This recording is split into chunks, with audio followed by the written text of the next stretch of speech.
हाँ मैं सबको रहा हूं, लास्ट में आप बोलोगे यार मैंने भी लक्ष्य बैच में पढ़ा था। सवाल नहीं बने एग्जाम में।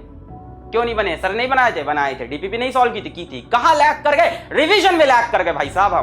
हम एक चीज को एक बार पढ़ते थे और अपने आप को सुपर जीनियस समझ के उस चीज को छोड़ देते थे। मैंने उस दिन भी आपको इस बीच पे एक लंबा लेक्चर दिया था, बहुत टाइम वेस्ट हो रहा है, टाइम नहीं वेस्ट करना है। बस आपको बार बार मैं एक ही चीज रिमाइंड करा रहा हूं कि रिवाइजिंग, अपने दिन का एक टाइम बना लो जिस टाइम आपको प्रीवियस चीजों को रिवाइज करना है। Beat physics, beat chemistry, beat biology, beat math, beat English, any subject that you are studying. आप जब इसको ऐसे पढ़ते हो ना, बड़ा मजा आता है, क्लास में बड़ा मजा आ रहा है। कॉन्सेप्ट के बाद कॉन्सेप्ट, सवाल के बाद सवाल, सर एक और न्यूमेरिकल, सर डीपीपी भी सॉल्व करेंगे, सर ये भी करेंगे, सर वो भी करेंगे। लास्ट में क्या होता है? मेरे पास इंस्टाग्राम पे इस टाइम भर भर के मैसेज आते हैं, मेरे पास भर भर के मेल आते हैं, सर मेरा सब तैयार था, सिलेबस कंप्लीट था, मैं पिछले 3 साल से नीट की तैयारी कर रहा हूं, 4 साल से नीट की तैयारी कर रहा हूं, मेरा सिलेबस तैयार है, सब तैयार है, मैं रिवाइज ही नहीं कर पाता सर हर बार।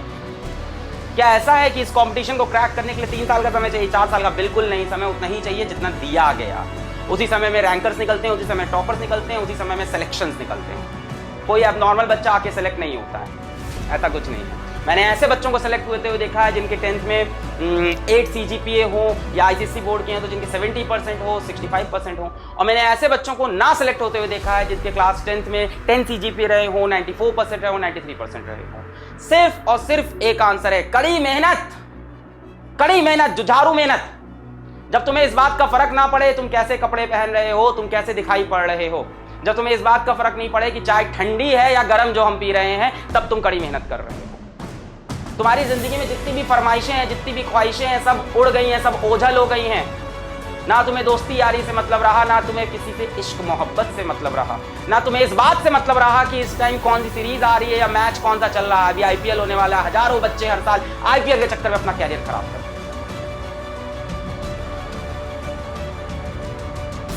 इनर पीस चाहिए तुम्हें, इनर पीस।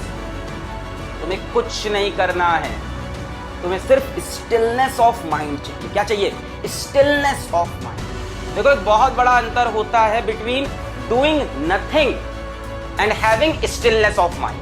बहुत बड़ा डिफरेंस है दोनों बातें। Doing nothing and having stillness of mind. Stillness of mind वाला बच्चा भी शांत होता है, डूइंग नथिंग वाला बच्चा भी शांत होता है। But who is doing nothing, जो बच्चा कुछ नहीं कर रहा है, वो सिलेक्शन नहीं पाएगा। और जो स्टिल है, अपनी चीज पे लगा है, इधर उधर कहीं नहीं देख रहा है, किसी और फील्ड में भी नहीं पढ़ रहा है, सिर्फ एक चीज को चेज कर रहा है, दिलो जान से रोज अपनी स्ट्रैटेजी को, अपने गोल को, अपने डेली गोल्स को अचीव कर रहा है, वो सेलेक्ट होगा।